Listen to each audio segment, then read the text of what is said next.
Hello there, it's Siobhan. It's the Galloping Housewife on my daily yard commute. Just leaving home, heading out as normal in the afternoon. I pretty much as normal have spent the morning doing stuff. And it's a Sunday, and I don't actually normally really differentiate in the days. I mean, I've always worked jobs that have paid bugger all attention to the calendar. I was a nurse for 20 years, and people get sick 24 hours a day, every day of the year. So it was one of those occupations, and because I chose to work in acute care, that it's one of those occupations where it's you just have to be able to provide it all the time. So it really didn't matter whether it was 2 o'clock on a Tuesday morning or 4 o'clock on a Friday afternoon. If we were asked to work, we would be working. And then with horses, anyone who's out there that works hands-on in the equestrian industry, it's exactly the same for us. Horses need to be mucked out and fed on Christmas Day, and I mean there's an associated retail, and of course when we're coaching and that sort of thing, we can pick and choose a little bit how and when we work. And I still do that, and I do because now I work for myself, and with the business, the first business that I started, which is in online retail, I could choose when to work, when to do the stuff that I needed to do to market, and when I needed to do the stuff, all the admin things, and it works for me to work most days. Not a lot. I certainly don't work 8 hours most days, and I normally work sort of 2 or 3 hours in the morning, every morning, rather than 8 hours on 5 days a week. And the one danger with that, and it works for me because I work in the morning, it's actually more like 3 or 4, maybe even 5 hours in the morning, work in the morning and then go out and ride in the afternoon. The one danger with it is that you don't take any days off. You don't have any time when you actually properly step away and you don't think about it. And that's okay if it works for you, so don't think that you have to have complete days off and that sort of thing, but it is something to bear in mind that actually it is a little bit harder, especially when you work for yourself. But if you work in an industry that is doesn't respect the traditional calendar, that you actually have to physically put those boundaries in place and make time for yourself, and for your family and for your friends and for all those other supposedly important people in your life. So I went out yesterday. It hadn't been out for a while because stuff, actually a little bit me being sick, a little bit the weather being shit, a little bit there being a whole lot of stuff going on out in the yard, so it was a combination of stuff, but conspired against us last week. But got out there and rode them both, and Mitch was amazing. I did lunge him before I got on him, but I probably didn't really need to, although it does sort of speed the process up of just making sure you're not going to get backed off. Just because I went out and he was like and I was just like, no, don't be a tit. And it's a little bit easier on the ground to just say, no, don't be a tit. And I do like to ride him through that a little bit. I don't ride him through it. It's about making him deal with his own adrenaline. But I do like to do that sometimes sitting on him, because it shows me that I can. I'm a great one for saying we take proof from stuff that we've done before to face the challenges that are in front of us. And if we don't have proof in our own lives, we borrow proof. It's quite okay to borrow proof from someone else. But in this case, it's me sitting on the horse and being able to, when he is feeling really explosive, to be able to sit on him and get through that and get out to the other side and then get some decent work out of him. Because one day we haven't been out yet and done anything away, but it will happen. It's going to happen soon, and I need to be confident that I can sit on him, because it's not always possible to lunge him or to give him, a massive settling in period. So these are the building blocks that we set in place at home. You only learn to compete by competing, but you can put a lot of the processes, you can make it easier on yourself, you can put a lot of the building blocks in place. So I did that with him, and then I got on Percy, and I actually just wrote through some tests, just because he was such a tit at the competition. And so and it was me, it was Ryder, it was me, it was him, it was like there was a whole bunch of things, but I just wanted to actually push him through the test, because I have been sort of backing off. The work is just so easy, we're only doing he's doing training level eventing tests, and he has, he's a horse, which is equivalent of training level in the dressage, well, maybe might be prelim, but he's like, this is a horse that is more than capable of going out and doing a medium level test. And so, for him to thumb his nose at me is actually not okay.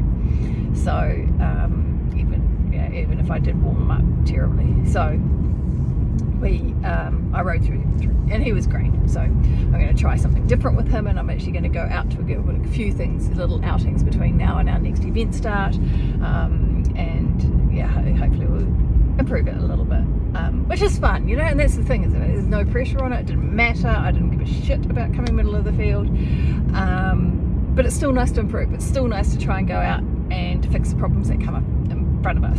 And everything you learn on one horse, you can always apply to every other horse that you sit on and every other horse that you ride.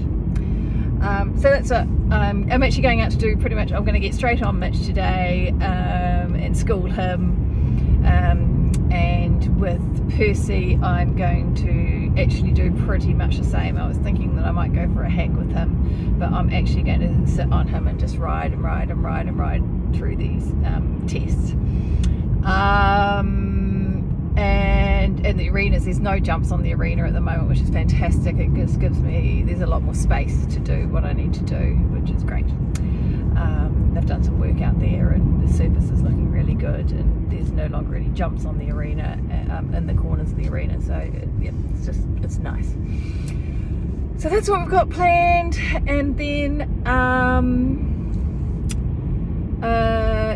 and I was just, oh God, there's so much really good shit going on with the Galloping Housewife at the moment, which is really, really cool to see. But actually something that just sort of hit me today is something that, and I will write a post on it actually, because I was chatting with someone who is local, asking them if they knew someone else, and I said, they've been following me on the Galloping Housewife, and she said, lots of people that like what you post and that sort of stuff. And then she said, but likes don't pay bills.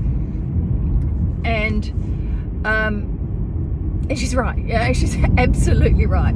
It didn't, and I mean, like, I have got quite a large following on the Galloping Housewife. I think it's over 20,000 now, and these are people, and quite regularly my posts, anyone who's got a business page on Facebook will know, or an athlete page or anything like that, you'll know that you will have a number that comes up at the bottom that displays your organic reach. And the reason they do that is because they try to get you to pay for reach, pay for eyes on your posts.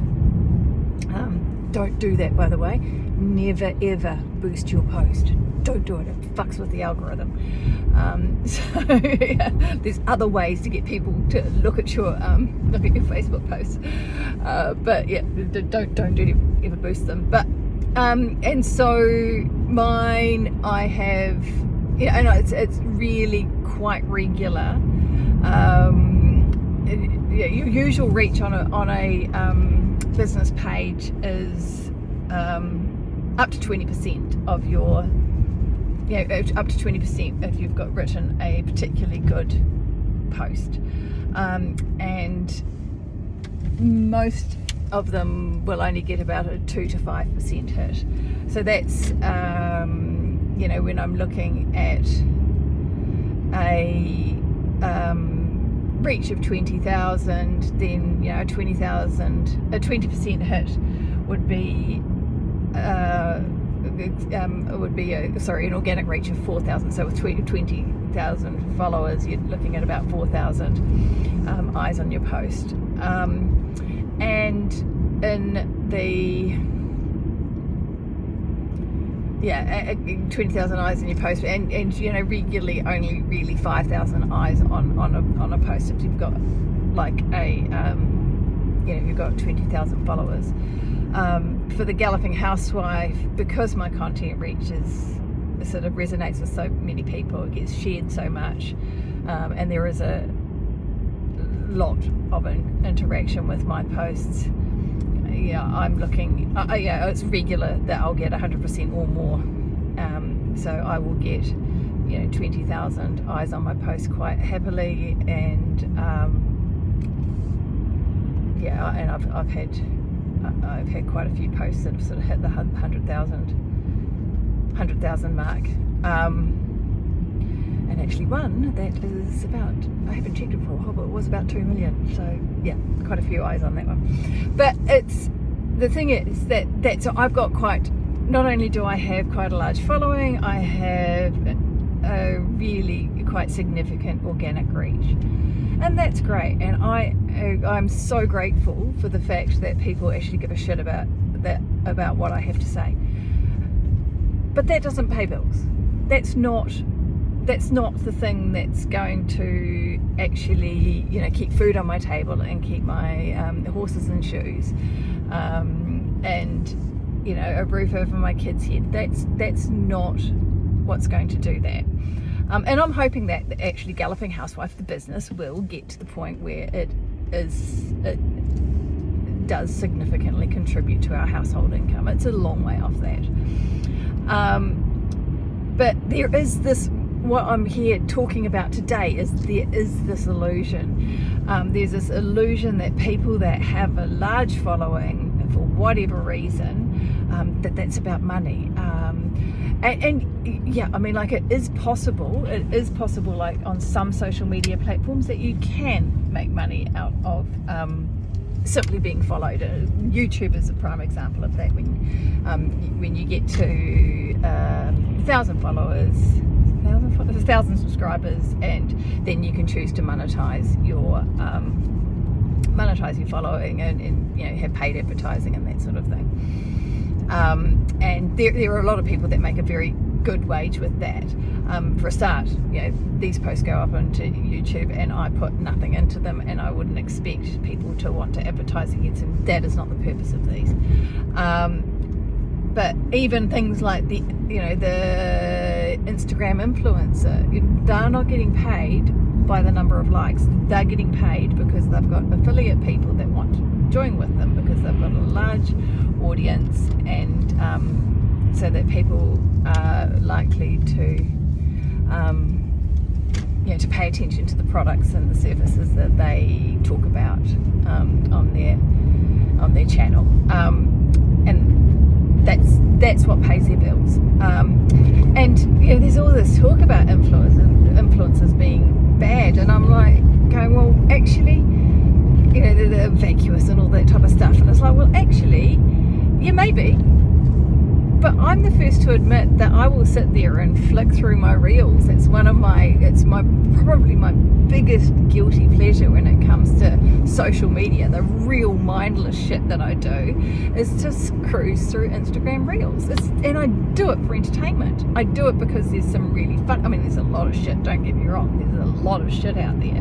But I will cruise through and I will laugh at the jokes and the memes and shit that goes on, and some of them are really creative and some of them are really clever, and some of them show people with amazing talent, and I do it for entertainment. If these people are entertaining me, do they not deserve to make money from that entertainment? I say yes. And it's like, I think that's perfectly valid. It's no different than me choosing to watch a movie or choosing to listen to a song. It's like, if they are entertaining me, they deserve to be rewarded for providing that entertainment. I mean, not everyone will join Instagram or have their TikTok for that purpose. Some of them are some of them political and all those other things, but who's to say? If they want to make money from it, if that's their purpose, and they're entertaining me, more power to them. And they have to be entertaining someone to be making money. That's just it. Someone has to like it for them to be entertaining money, and for them to be making money out of it. So it's like, yeah, good luck to them. But back to the equestrian world, when we talk about people that make money in the they ride horses, they compete horses and all that type of stuff. There is this real feeling about that. The ones that are incredibly successful, even mildly successful, even people going out, that they must be somehow rolling in it. That just because they win some ribbons, or just because they have some clients, or some owners that have horses with them, based with them, or students that train with them, or whatever, that they're suddenly making shitloads of money. And it's like, or even just winning competitions. It's like, do you know how few competitions have significant prize money that people can actually pay their bills from? It's fuck all. Like, seriously, fuck all. There's only one Grand Slam a year. It's like, and even winning the big ones, winning a 5-star event, it's £10,000 rather than £100,000. And when you consider that it costs, and I did the figures a long time ago, so this is 5 years or more out of date, but I did the figures for one horse competing on the international circuit in dressage, which is probably the cheapest circuit there is, and the cheapest horse to run, and it was £35,000. You got no change out of £35,000 a year. When you factor everything in, that was everything. It was livery, it was lessons, it was transport, it was entries, it was farrier, it was vet, it was feed, it was it was everything. It was riding time. But £35,000 a year. Okay, so if you go to badminton, I don't know, but I can remember I looked up prize money. It might have been from Poe or something like that, and it was only, you win at that level, and it was 10, maybe 15,000 euros, and it's like, so that's going to pay for a couple of months. Who pays the rent? And that's for the horse. Who puts food on your plate? Who pays for for your rent or your mortgage? It's like, there's not a fuck ton of money in that. And then when you think about, having clients or, having an owner, it's like, well, the owner only, some owners will pay all the costs of their horse.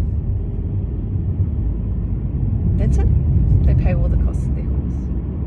They pay nothing else.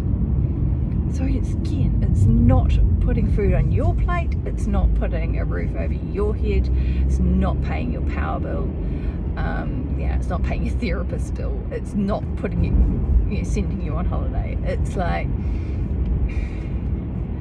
and there's a lot of owners that only pay part share of the horse. There's a lot of owners that don't include a riding fee in the equation, so you ride for free, you don't pay for the horse, but you ride for free. There's a lot of owners and all owners get the prize money. So if you win, horse's owner gets it. It's not you as a rider.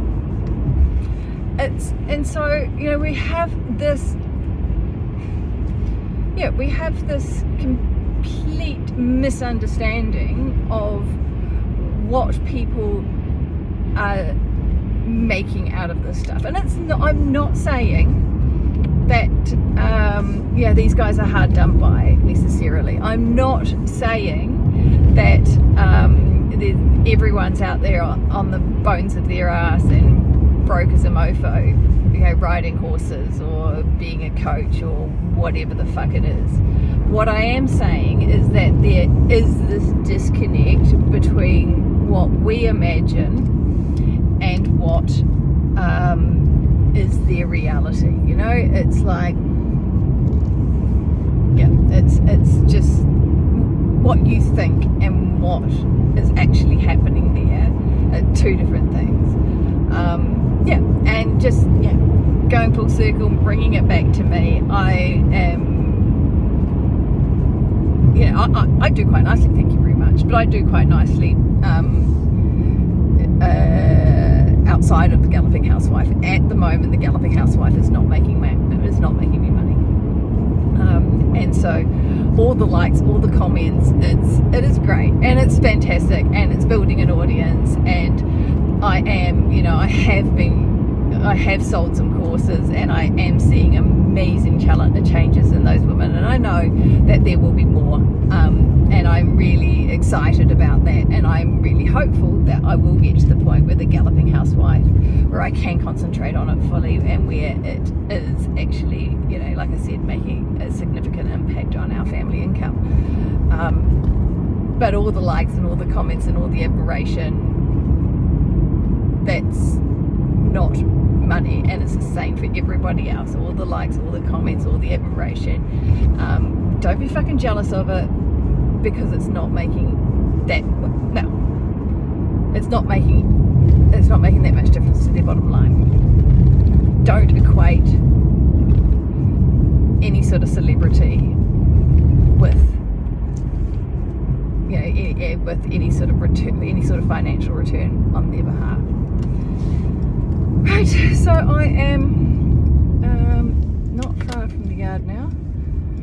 Oh my god, I've just had this woman right up my ass for quite some time. People are so fucking rude when they're driving. But anyway, completely unnecessary on backcountry roads. She could have passed me if she wanted to, and I wasn't going slow either. Anyway, I will catch up with you next time I'm in the car on my own, heading out to the yard. Probably tomorrow.